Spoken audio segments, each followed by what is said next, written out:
try to just let the noodles cook for about 10 or 15 minutes or so. So they should be pretty well brown on one side now.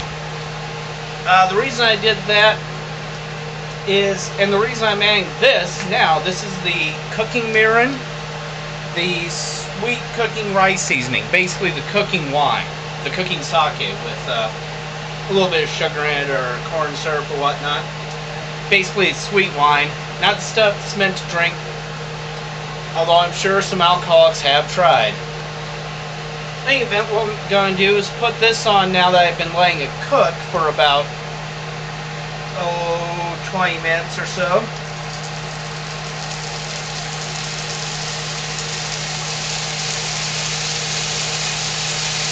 Obviously this means that I'm not going to cook it for that much longer.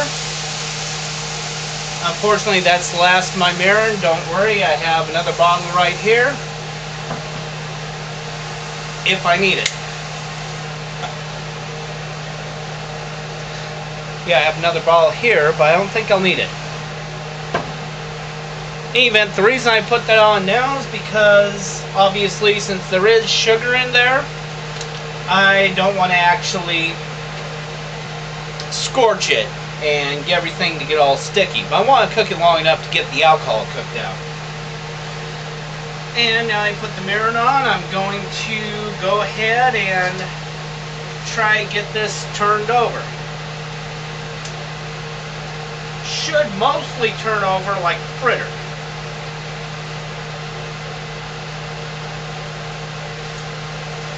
So now,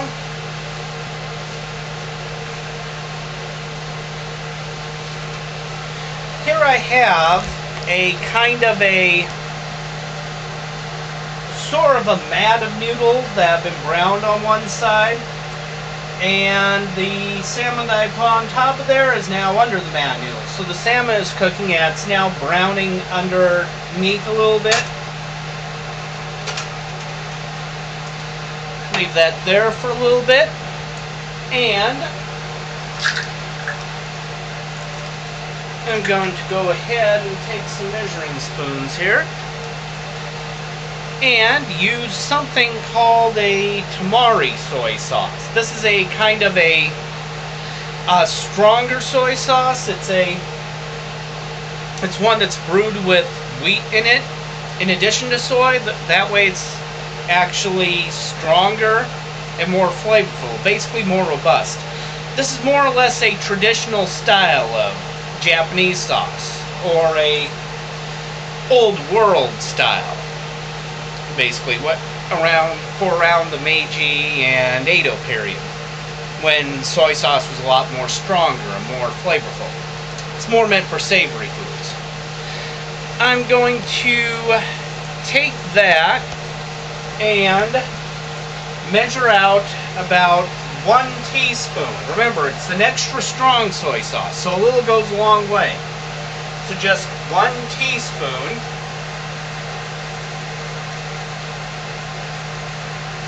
And put that all over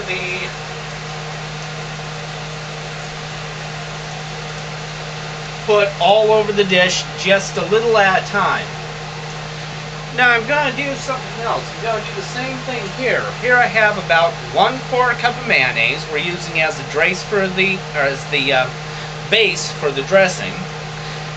One thing that's not commonly known is that a lot of Japanese foods are normally mayonnaise based, which usually you think of Japanese foods as very low fat, very low in sugars and unhealthy things, and high in vegetables and lots of other stuff.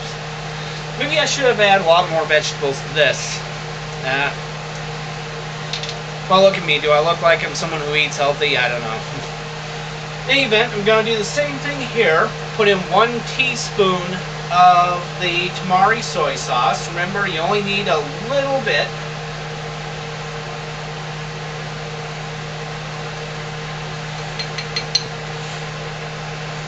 And maybe that might be excessive for this type of soy sauce. But that's just me. And I'm next going to go ahead and use the tablespoon and take a tablespoon of this Ponzu seasoning. Now what that is, that's a citrus type of seasoning or marinade, but it also uses the Sudachi fruit, or S-U-D-A-C-H-I. I think that's pronounced Sudachi. Let me know if I'm wrong and if I really don't know how to pronounce my Japanese words somehow. In any event, that's supposed to be a fruit that when it's harvested really young, before it's actually ripe and turns orange, because it is a type of an orange, when it's still green basically and unripe, it can be harvested to use as a more earthy flavored seasoning than a sharply citrus flavored ingredient. So it's kind of a combination of an herbal and citrus flavor when it's harvested young. And of course it also has lemon in there, and vinegar and salt, and you get the idea. So otherwise, usually something like lemon juice wouldn't cut it for a ponzu type of dish. And the last thing I'm going to add to this dressing is about 1 tablespoon of straight wasabi, prepared from a wasabi powder. That means equal parts wasabi and water. Meaning I used half a tablespoon of water and half a tablespoon of wasabi seasoning in this case. And it is about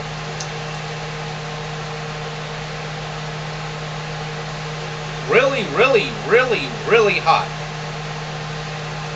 Now you could also use the wasabi seasoning just plain as it is if you don't want it to be too powerful, or already prepared wasabi too. Or if you want extra strong, you can prepare it in the powder fresh when it's at its absolute full strength. Guess what I did? Okay, while that's cooking, we're going to mix this all together. The mayonnaise, the ponzu seasoning, and the soy sauce. Now you can actually buy ponzu sauce, which is basically citrus seasoned soy sauce, except for the fact that it's not the extra strong, old world traditional Japanese style soy sauce, that tamari soy sauce. And it might just be soy sauce that's seasoned with a little bit of lemon juice or a little bit of lime juice add in, and not much else. And not exactly the Sudachi flavor. Some other ones actually have yazoo peel in them too. But it's usually good to actually get the Sudachi seasoning, not the Sudachi, not the or the ponzu seasoning, not the ponzu soy sauce.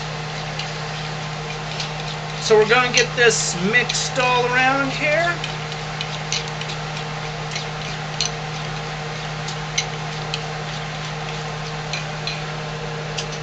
And get into a dressing. Now if you'll go ahead and follow me, I've got a plate set out. I think this is cooked for long enough, and I'll go ahead and dish it up here.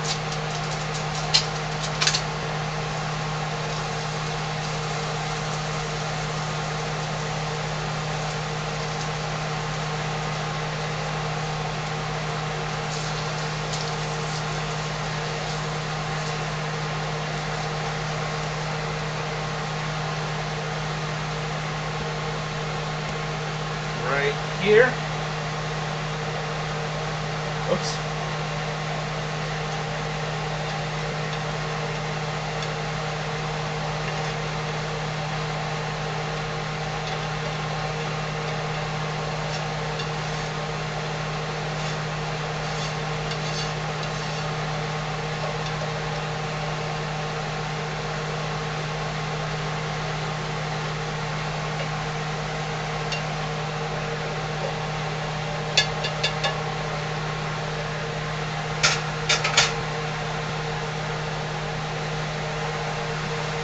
Alright, unfortunately I'm not going to use the 3-second rule, even though it's been down there for more than 3 seconds, because I do know what's on the floor.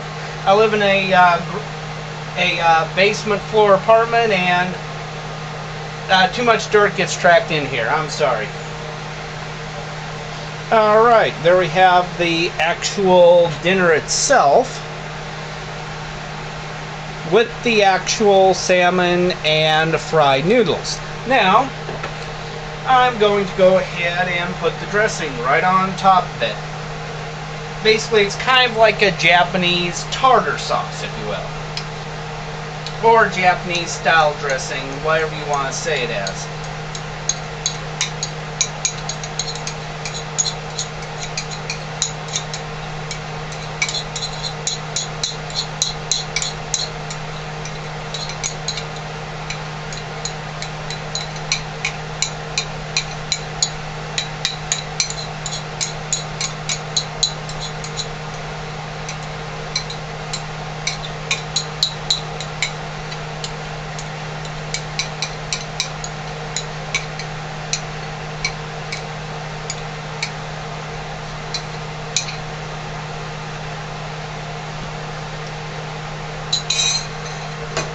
And get some chopsticks to eat with.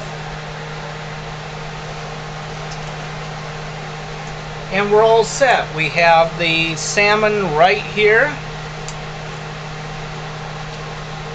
which is pretty good.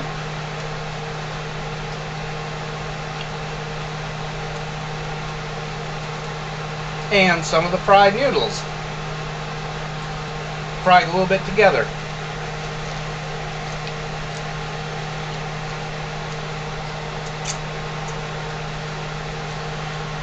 So basically you have the really tart citrus of the ponzu,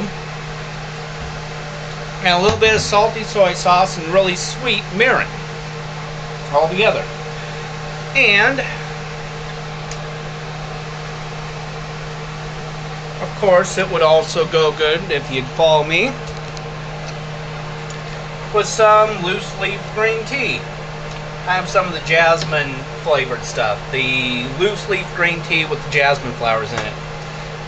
In any event, we're all set. Go ahead and try that if you like at home. Later.